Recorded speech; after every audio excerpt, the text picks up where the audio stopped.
good morning. Welcome to the Science of Successful Living weekly presentation. It's a weekly life change teaching that equips you, the participant. A participant means that an individual who has received the information and then take it to action. And if you take it to action, you will master this thing called life. I'm Asar, your weekly facilitator here in St. Louis, Missouri, and we are part of the what we like to call the New Thought Center. So welcome.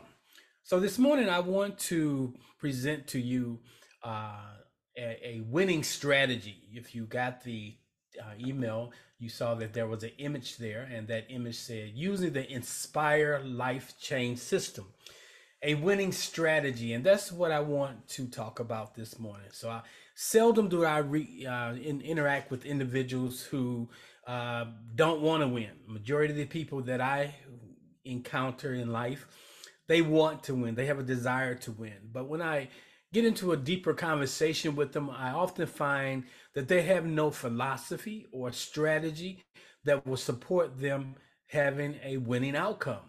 So this morning, I want to introduce you to the Inspire Life Change System.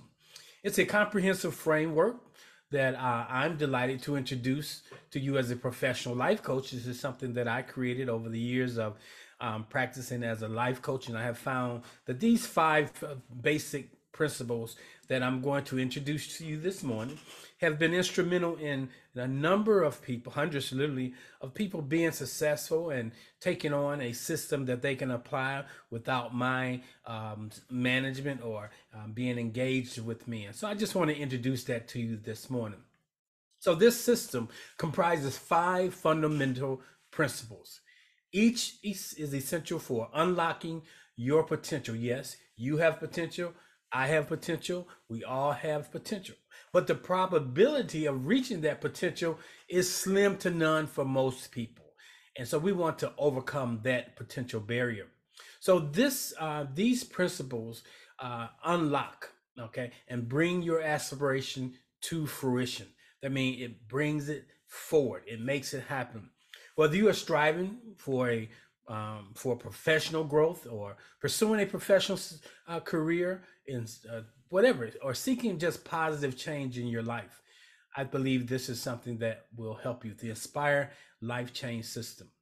Okay, so it will serve as a guiding compass. Okay, it'll illuminate the path toward realizing your dreams. So we all have dreams and we all have aspirations.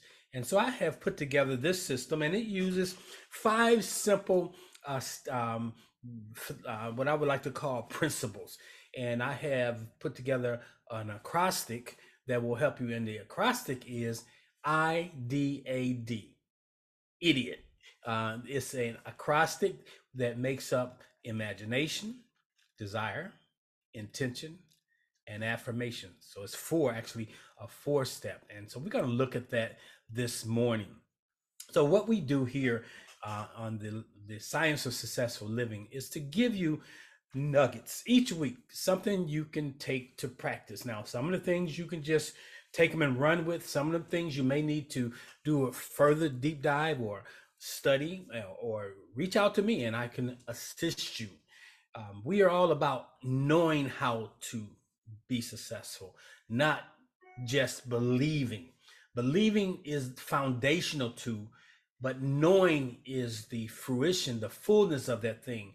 Too many people get stuck in believing they can do it, but you have to know that you can do it. Even the little train that said, I think I can, it was making that affirming statement from the place of it really knew it could. And so you have to know that you're designed for greatness. For in one of the wisdom books, you have it stated as you were fearfully made. You're wonderfully and fearfully made. In certain spiritual systems, it say that know ye not that you are God's, or that you are made of God's stuff. And so I want to incorporate that. But it starts with each of you having a basic understanding, a cosmological understanding of the creation, your position in the creation, and that dictates whether or not you can win. So I have a spiritual belief system that says that I can do all things. I have a spiritual system that does not see me as a mere human being, but it exploits the idea that I am a divinely designed spiritual being.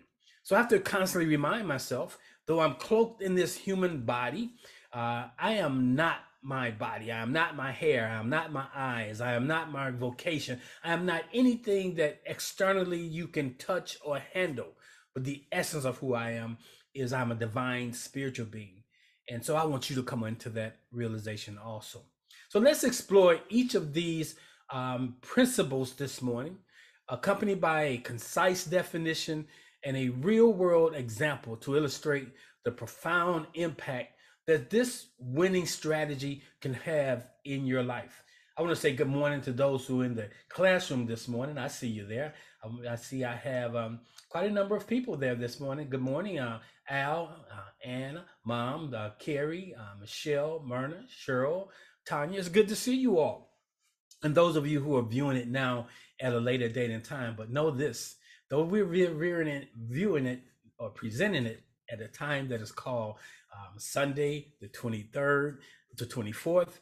But when you view this, wherever you view it, it'll be now just as well as it's now, right now. So let's dive in this morning. The first one is, the first part of the acrostic is the word imagination. Imagination is in everything. Everything starts with the imagination. Every idea is embellished through the imagination. The imagination is the boundless realm of creative thinking. So you got to be creative. You got to think outside of the box, where the seeds of innovation are sown. It is the ability for you to envision and construct mental images of possibilities, not just rehearsing what is, but the power of your imagination is to use what is as a catalyst to create what shall be. And so it is. Both is fantastical and it's practical. A lot of people don't use the power of their imagination, especially adults. And the reason being is we have lost the art of imagining, and we have outsourced it. And so we got to take on once again this powerful principle of imagining. Consider the renowned architect who conceives a visionary skyscraper in their mind's eye before a single brick is laid, or the baker before they bake that winning cake, before a single ingredient is poured into a bowl, it is imagined, or the seamstress that develops a winning garment, or the songstress that sings a melody that is accompanied with words so beautiful. It all starts in the imagination. And we got to begin to use our imagination. For the imagination is the blueprint for extraordinary achievement. Now, if you want to be mediocre, you don't have to use your imagination. But if you want to be extraordinary, my daughter used to tell me, Dad, you're extra. This is doing like you're doing too much. The thing you want to know, when you're using your imagination, you can never do too much. The imagination is like a palette of colors. It fills in the thing that you imagine, makes vibrant colors, and it brings to life. So you want to use your imagination. You want to be extra and not just ordinary, extraordinary. So within the system here, we will harness your imagination to vividly picture your goals and to carve a clear path towards realization. So when you're talking about imagination, you're not necessarily involved yet in the process of how it's going to happen, but you're in that creative process, the beginning of all things. Like if you look in the scriptures, it tells you in the beginning was the word, and the word was with God. And it goes on to say there was not one thing that was created without the word. And I like to change out the word in that particular scripture. And I say, in the beginning was the imagination. And that there was not one thing that ever came into fruition that did not start with the imagination. And so when we talk about thinking, when we talk about thought, Thought is inclusive of imagination. Thought comes into maturation when we speak it. So the power of our spoken word. So we speak nothing unless we've given some time to the imagining. And then we're always aware of, are the words that I'm about to speak essential to creating the thing I desire? So always know that the foundation to success is imagination. As you see it, so shall it be. If you can't see it, you will not be it. Come on now, you got to see it and then be it. Come on, that's important. So that's the first one, imagination. So if you got a question about that, make sure you drop it into the feed or make a note there. When we come back to have our conversation this morning, we can drop back in on point one. Okay, the second part of this philosophy is called desire. Now, desire is the fervent emotional longing, the burning passion. I think Napoleon Hill talks about having a burning desire. He's when in his book Think and Grow Rich, he talks about the burning desire. So desire is this fervent longing, a burning passion that propels you towards your objectives. Notice you have an objective. Okay, you have a goal and it propels you in that direction. It is what I would like to say is the unwavering drive that compels action. So it's what's behind the action. If a person is not taking any action, it's because there's no fuel there, and that fuel has to be a burning desire. So this unwavering drive, which compels action and it fuels our determination. Come on, it gives you the ability to get to the end. Now, imagine the Olympic athlete who's on the track, fueled by an insatiable desire for victory. Your desires, likewise, are the propulsive force behind your journey, intensifying your commitment as they grow stronger. So when you keep this thing in your mind's eye, when you are intentional and deliberate, and we're going to talk about intentions next, and deliberate, it is the fuel that keeps you going. When you get knocked down, you don't stay down. It gives you the fuel to get up and get on, and don't stay stuck in what appears to be failure, which is only a temporary setback for a setup for you to come back. So you got to keep that burning desire. You got to. If you don't have the burning desire, you don't have the fuel to bring this thing to fruition. Your desires are the propulsive force behind your journey. Okay, that's important.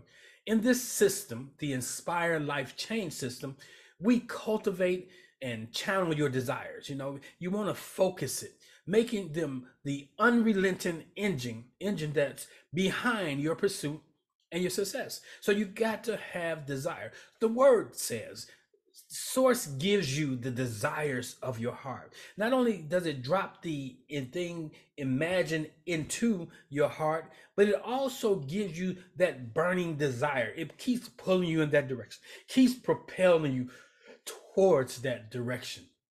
So you got to know where your desire is coming from. Are your desires soulish, meaning you're solely seeking after something that is external, or are your desires internal? Are they eternal? Are they coming from the place of source?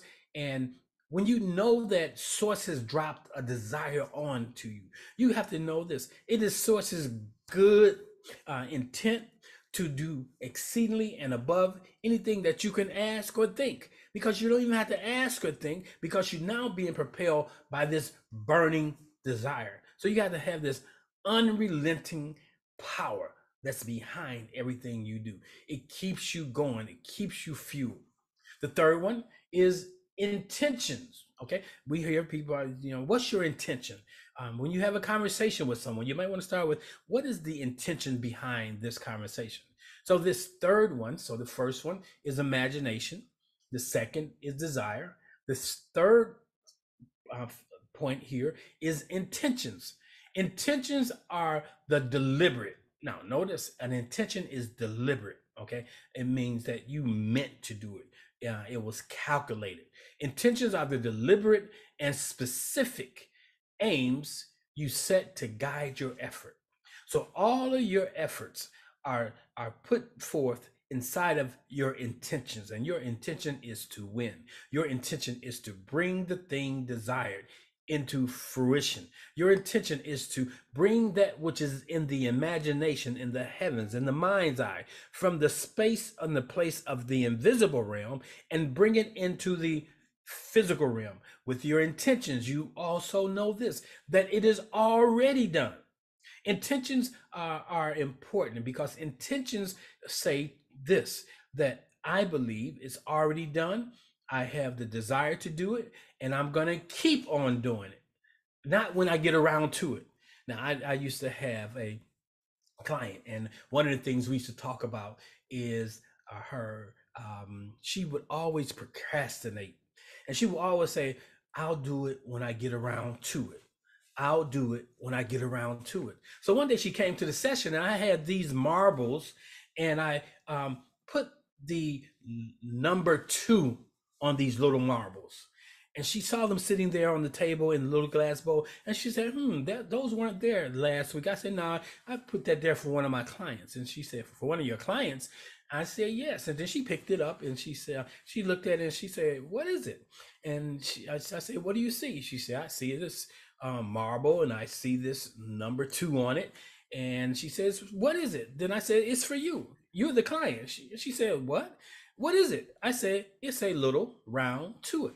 So for now, I want you to carry one of these little marbles in your pocket with this 2 on it. And it'll remind you that you always say, "I'll do it when I get a little round to it." Well, I've given you a little round to it. And we chuckled.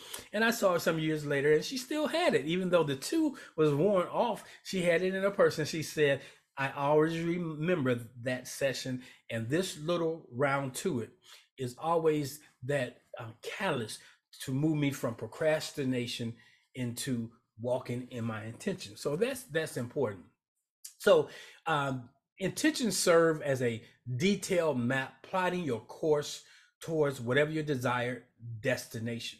Now know this, your destiny is always tied to a destination. It is somewhere other than where you are in most cases. It could be your mindset. You can't get there with the current mindset. So you got to have a winning mindset. You got to have the mindset as if it's already happened. And it's a real winning mindset that it's already happened when you don't get discouraged or get dismayed when there appears to be a delay. You don't take a delay as a denial. You just say it is what it is. And it's part of timing. Sometimes a delay is to slow things down, to make sure you're processing it, to make sure that you really want it, to make sure you are prepared to get it, to make sure sometimes a delay will stoke your desire.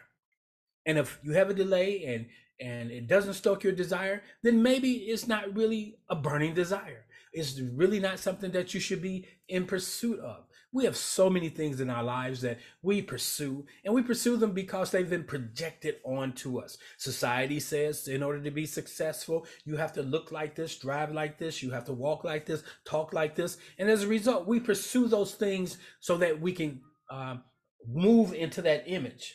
But I want you to really think about it.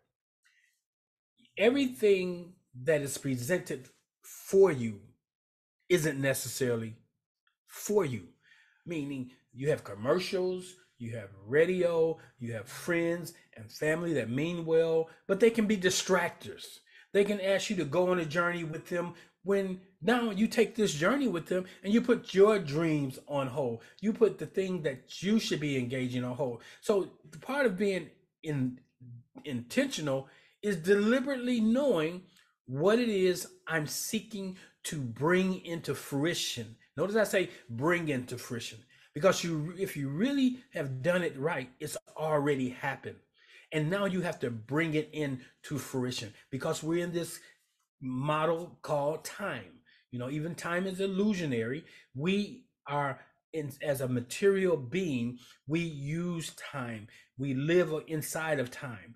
But as spiritual beings, we walk outside of time. There is no such thing as past, present, and future. It's all now.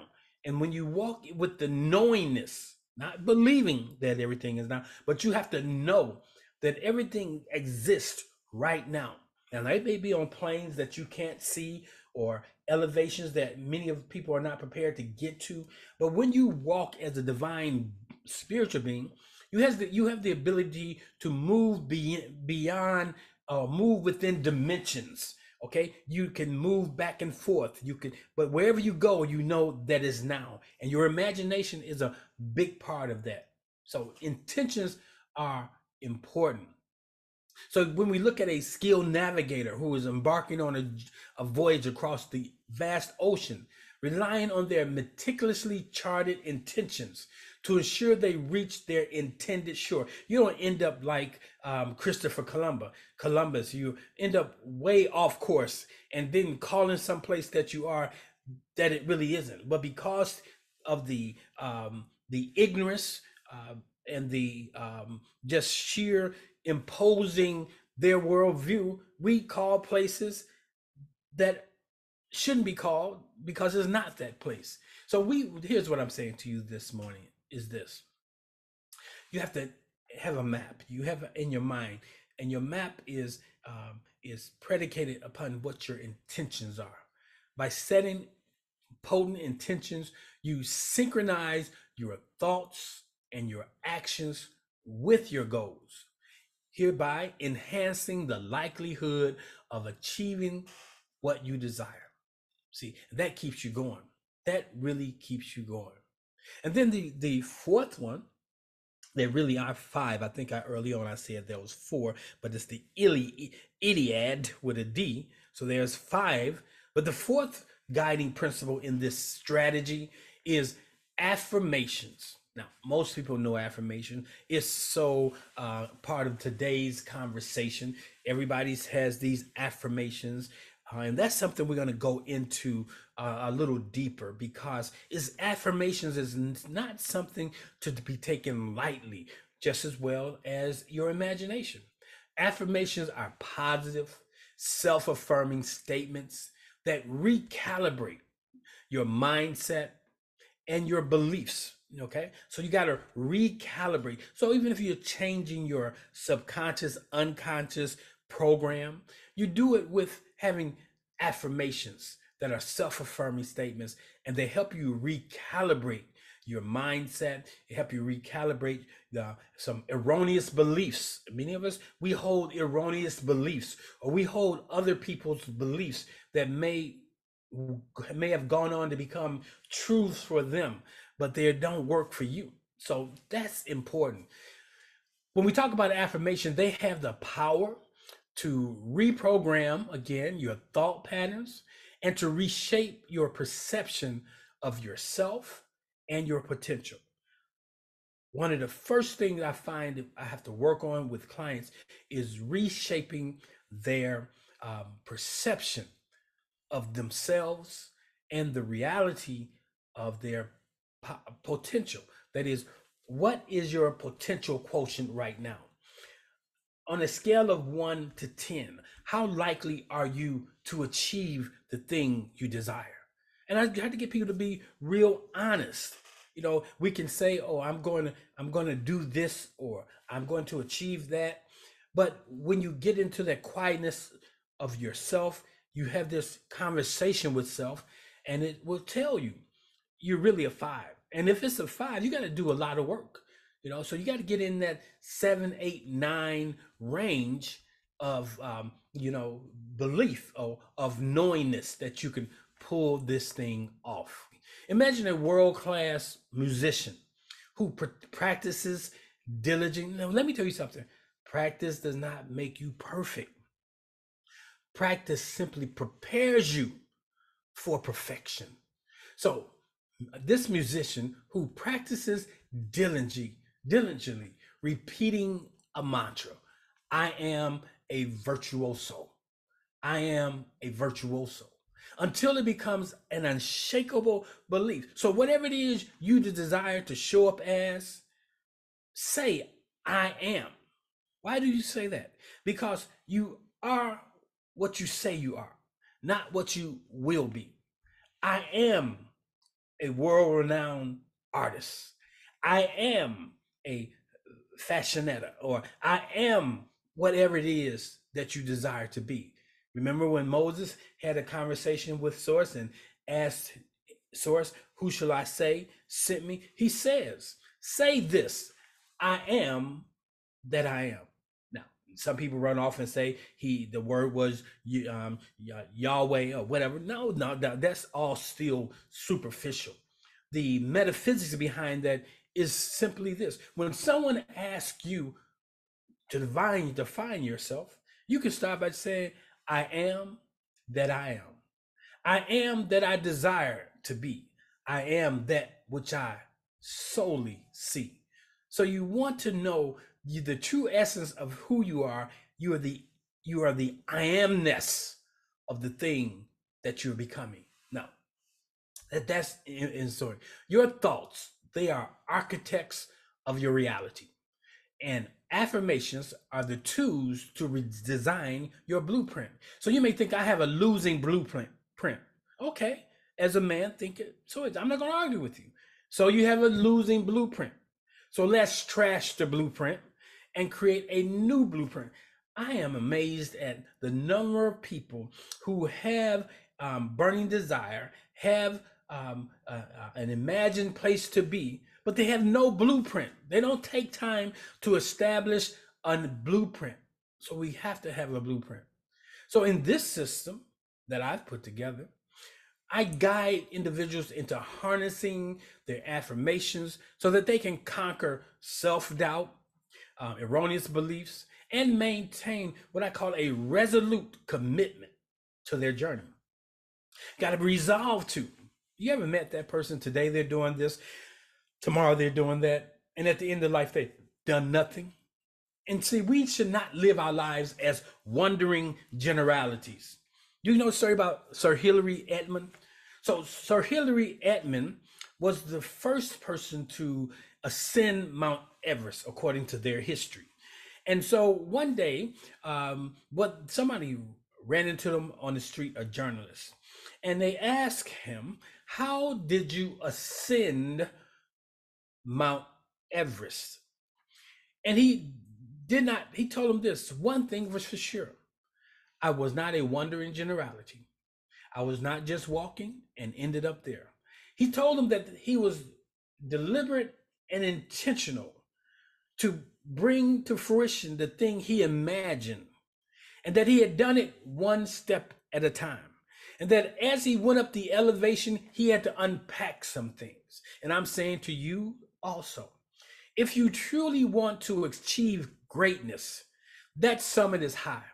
And as you ascend to the summit, it is necessary that you release some of the things that you're carrying with you. Now, as you release them, you'll find they'll come in handy when you're coming back down the mountain.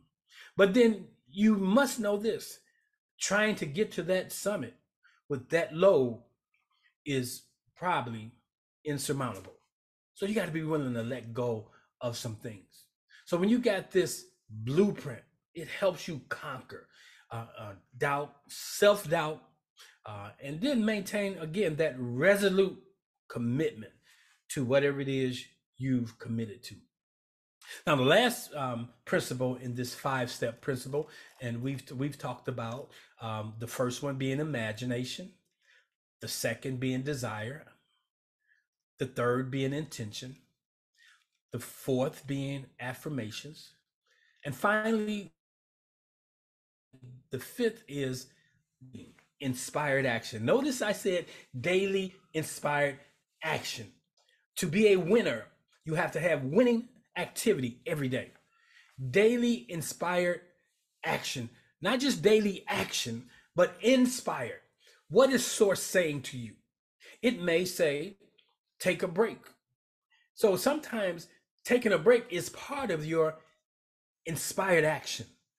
Daily inspired action is the consistent, purposeful steps taken towards your goals every day. That's why I ask people, do you have a spiritual practice? Most believers' spiritual practice is Sunday and Wednesday, if that. But a knower spiritual practice is a daily thing. It's nothing, it's not something you lay down. It's part of who you are at every moment. Last night I put my spiritual practice of giving into play.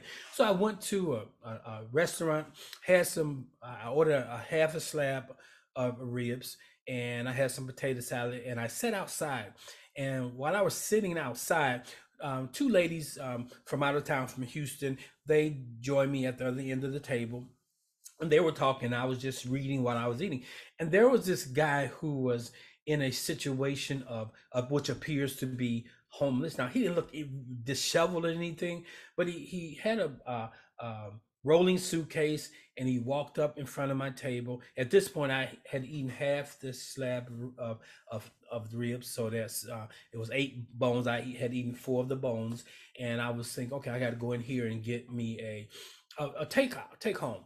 And so as I was thinking that, he walked past, and he said silently, do you have anything you can spare? Then I said, well, I have these ribs. And so he smiled, and I gave him 4 bones and napkins and everything he needed. And he went about 15 paces, and he stopped, and I watched him, and he began to eat. And then after he had eaten, he turned around and he looked back, and I gave him a thumbs up, and he nodded. You know, he didn't feel that he was being a beggar. He didn't feel like he was being judged. I acknowledged him. And so the two ladies who were sitting next to me, they looked at me and they said, that was really nice of you.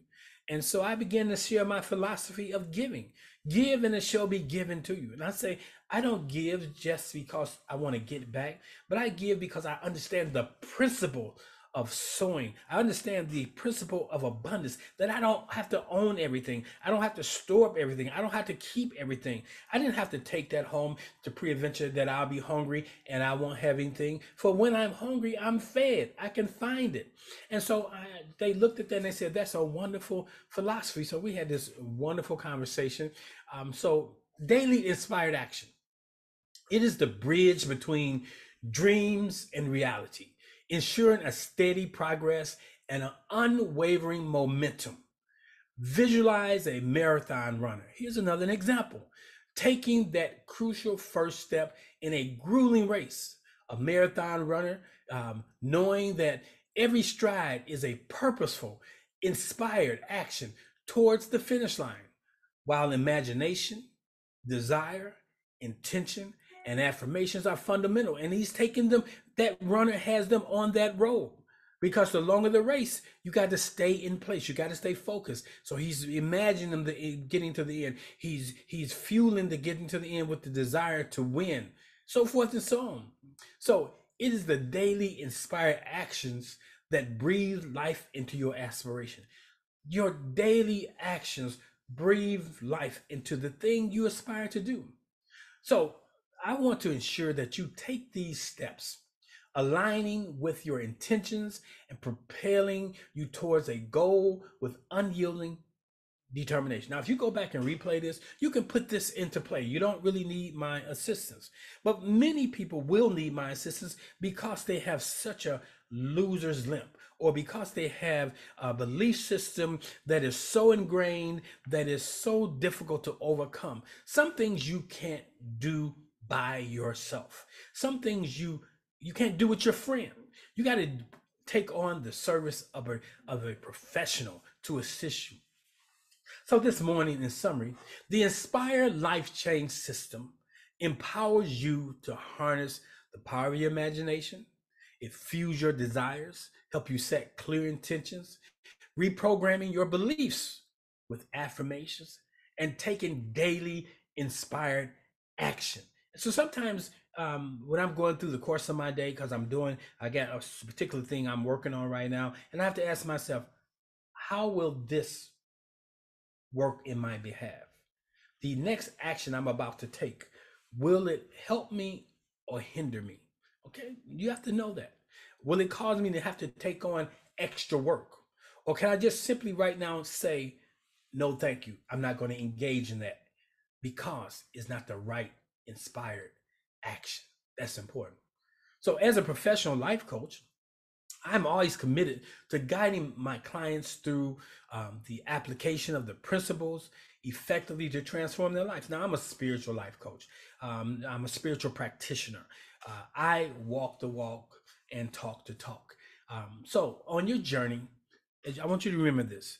Your journey commences with these principles and your unwavering dedication to their practices and to be determined that you shall have or that you have success. So if you're one who are out there today that would like to know a little bit more about this action plan or this winning strategy of Inspire Life Change, the Inspire Life Change system, just simply reach out to me. You can go to my website, which is SOULUTIONS. So it's solutions, but it's spelled like soul. Solutionsforliving.com. And if you go out there, poke around, you'll find everything you need.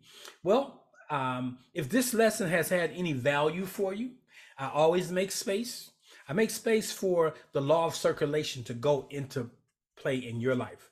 I don't make space because I have a need, or neither do I make space for greed, because source supplies my every need. So here's an opportunity for you today, right here, right now, to sow into this ministry, to sow into this person, to sow into the field from which you have just gleaned. And how can you do that? Well, if you're doing it by way of Zelle or Cash App, you simply use the following phone number: 708-368-1076. If someone would be so kind to type that into the feed in the Zoom room, or the feed that's there on the YouTube channel, I appreciate that. Make sure you're putting 708-368-1076. Or perhaps you can go right to the website of oasisspiritualcenter.com. oasisspiritualcenter.com. Go over to the giving tab, and there you will find different ways in which you can transmute that's which in your possession, a portion of it, to the possession of the ministry. And so I appreciate that. So I like to affirm your giving in this way. So affirm with me. The divine love through me blesses and multiplies all that I am, all that I have, all that I give, and all that I receive. And say, circulate, circulate, circulate. Thank you for participating in our offertory this morning. So before we wrap up this morning, I would like to thank you. Someone made the correction. It's 708-368-1076. Awesome. So I want to open up the floor we're right at 9:43. So we do have some time. If you want to submit questions, you can type them in, or you can just raise your hand and I will acknowledge you and we can have a brief conversation. So again, that's the teaching for this morning. The 5 steps to the idiot system is, again, we have imagination, desire, intention, affirmations, and lastly, daily inspired action. So I see one hand here. Let me go to that. 1 second here. Okay. Good morning, Mom. I see your hand. I don't know if it was unintentional or if it was intentional, but you have the mic. Good morning. Good morning. How are you this morning? I'm doing extremely well. I'm well also. Speaking of the marbles, I don't know if you remember this or not. My husband passed in 91. You started huh? My dad. Yep, your dad. Okay. You started the service November of 91. 92. Well, 92. Okay. Okay. Anyway, speaking of marbles, someone told you ought to sit me down because I was going. You gave me 2 marbles. I carry them in my corn purse each and every day. I forget all. I know you did. One is green and one is red. Now, There's probably some more stuff you gave me in there packed away. But I just want to let you know those marbles work. Every now and then, I open up my little coin purse. Michelle brought me back from Italy years ago. If I'm going through something, whether it's money or health, I'll take one out and look at it and say thank you. But so far, to hear the words that you speak and that you spoke. But sometime today, this afternoon later, I need you to give me a call because something has been resting on my mind since June 1st. And I just can't let it go right now. But I need to talk to you. We'll do so. Okay? Yes, and I'd like to know a little bit more about those marbles and the assignment I gave you. Good, awesome. So sometimes I give assignments out, and those assignments are coming from a dimension beyond my reasoning faculty. And sometimes you may have gotten an assignment that I can use for other people. So I could see those two marbles, that red marble and green marble, being likened to that which the priest of old, they had the thermum and the ermum, I think it is, two different marbles, and they were can be used as a amulet that, like, you need to make a decision. So I'm gonna explore that a little further. Awesome. Let me look here and see if there's anybody else who has anything to share. Now, this is a teaching ministry, and that means I hope to be bringing something to you that you are not familiar with, and that if you want to get to know it, you have to ask questions or make comments. And so I'm always making space for those of you who join me to have those questions and comments. Well, good morning, my dear sister Myrna, the songbird. You have the mic. Thank you very much. You your words pricked me this morning as I was um, listening to your description of, I think it was um, I guess part of the affirmation, and how you're surprised uh, when persons have a desire and intention, but they don't necessarily. Um, The it's blueprint. like they need to go back and build a confidence, or something like that. And I find myself um, going through those experiences where to just kind of push myself, um, because certainly, we're taught, don't think more highly of yourself than you ought, and all these things that when you really want to have aspirations and big dreams, and you've got self-doubt. And so that pricked me this morning, and I was like, okay, you need to get going. Just to kind of remember where God has shown me I'm to be. And for God has shown all of us on this call where we're to be. And it's unbelievable sometimes to us, but it's certainly aspirational. And certainly I believe that if God showed it to us, then we have the ability to do that, and setting that course as you've taught today. Those with those intentions on, okay, this is the path to go that's led by source. Um, a lot of times it's not necessarily what we understand to be, but we still have to be obedient, and then we discover in that process Right. that it's happening. And so I just wanted to um, encourage myself, as well as I encourage other people on the call, that it's a challenge. It's a challenge to go after what you can't see, and what you but God has shown you. So that's Mhm. all. Yes, so I like that, and you mentioned some when you said something, it just quickened inside of me. You said that people say to us, "Don't think more highly of yourself than you ought to." Now, let me unpack that. That's just so powerful. First, you got to define yourself.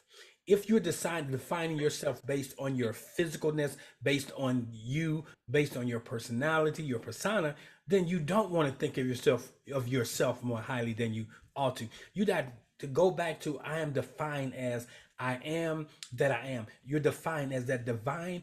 As long as you're defining yourself as a divine spiritual being, guess what? The You can be anything you want to be. You can do all that you desire to do because you're not defining yourself as your material human self, but you're defining yourself as a divine spiritual being. So That's then, yes, go ahead. Mike, that's a reboot. yes. That's a reboot. That's a, oh wow, yeah. I know that intellectually, Hmm? um, but to know that, um, I don't even want to say spiritually because I know it spiritually too. Hmm? But to know it and know it is it's a whole other thing. That's part of your affirmation. I am that I am. Or you can just sometimes we just spend the day going through by saying I am. I am. Instead of defining ourselves by what we are. Because what we are is so oftentimes getting in the way of who we should be showing up as. It Our does history, get in the way. yes, Yes, it gets yes, in it that gets way. in the way. Yeah, good. So it's a work. This thing called life is a work. But guess what? It works if you work the winning principles. Thank you, Myrna. Awesome. You have a wonderful day. Excellent, excellent. Good. Sister Carolyn, good morning. You have the mic down there in Mississippi. All right, Carolyn, your hand is up. The mic is yours, but I can't hear you. Have to unmute yourself.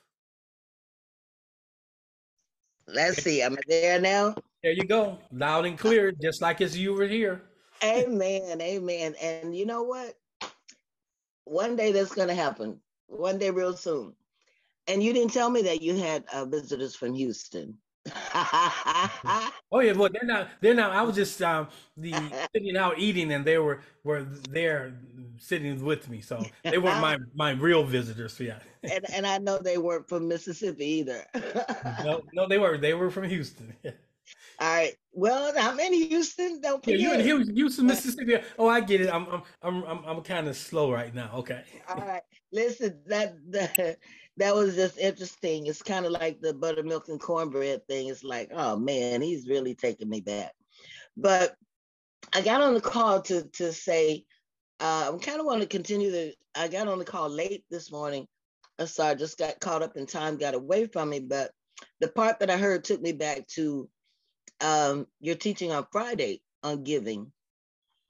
And I had been looking at that, and I had shared my testimony about how, my son and I had always lived well, even though I was a single mom. And I was just thinking about that. I've never applied for a job ever in my life. The application was just a process. And I've had some very good jobs.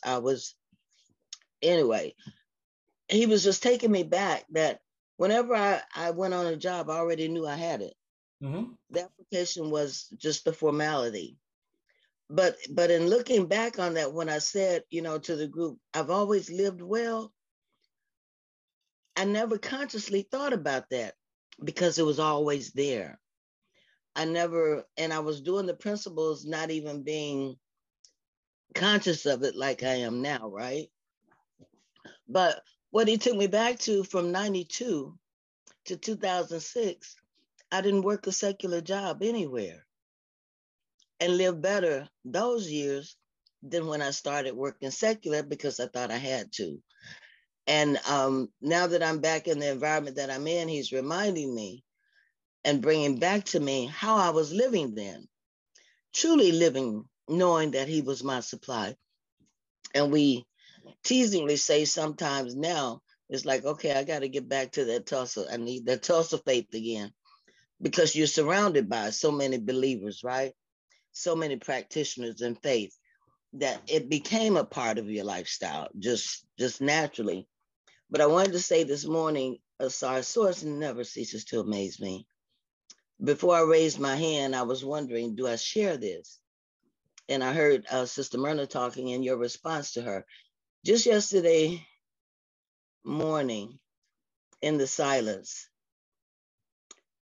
Source was speaking to me and he said, do you know who you are?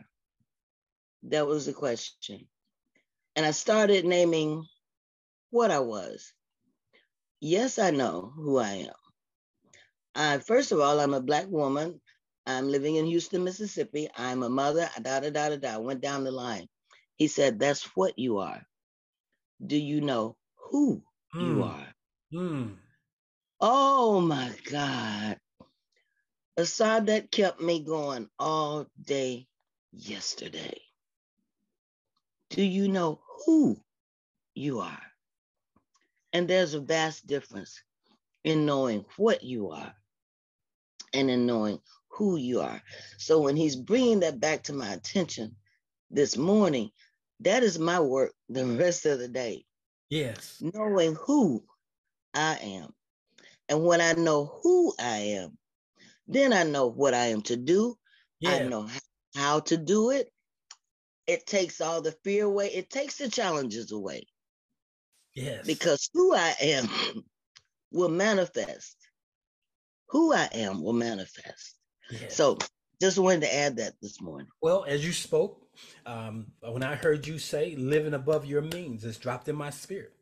Source would have me to say to all of you all, when you are living, you are to live beyond your means. The world tells you to not live above your means. That is, do not live beyond what you can do humanly. But again, you are divine spiritual beings. So live within those means always means you're living beyond human means. That's for Amen. somebody to take on. With source, all things are possible. Without source, it's virtually impossible.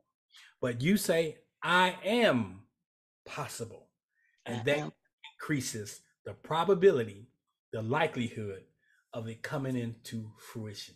That's beautiful. As I'm so glad that we take these things and what we get is serendipitous. It's in the moment, in the now. And as we share collectively, each one of you are valued. You are on this call not by mistake, not because you have nothing else to do. You're on this call, you're in this presentation because you are a valuable part of it. That's why I encourage you to share because it's a learning moment. It embellishes the teaching. So I just want to thank you all. We're right at the top of the hour. I'll prepare this. I'll get it together. I want to thank all of you. In my other room, I heard the offertory plate going off. I want to say I appreciate everyone who sows the seeds into this ministry, and I'm starting something new once a month. Those who sow into this ministry will get a special newsletter that has to do with kingdom finances, has to do with gaining a uh, wealthy paradigm, a prosperous paradigm. And that's just for those who support this work. And so I appreciate your giving. All right. That's all I have this morning. My time is spent wisely, and I thank you all for being the field through by which I can sow into. Have a wonderful day.